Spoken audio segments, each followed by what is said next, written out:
मेरी की खूबसूरत मुर्गियाँ, देसी मुर्गियाँ, एक मुर्गा और दो मुर्गियाँ। और इस तरफ पानी के तालाब है। आए इन मुर्गियों के पास चलते हैं, उनसे कुछ बातें करते हैं।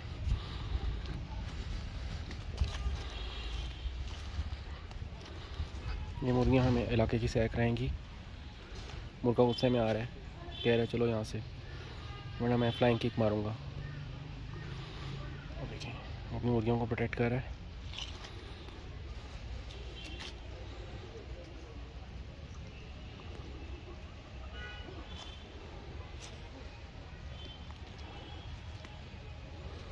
ये मुर्गियाँ बहुत सेहतमंद हैं, इनका गोश्त बहुत सेहतमंद होगा, क्योंकि ये यहाँ की जो नेचुरल जड़ी बूटियाँ हैं ये उनको खा के बड़ी होती हैं और ताकतवर होती हैं, पहाड़ों के ऊपर चढ़ती हैं।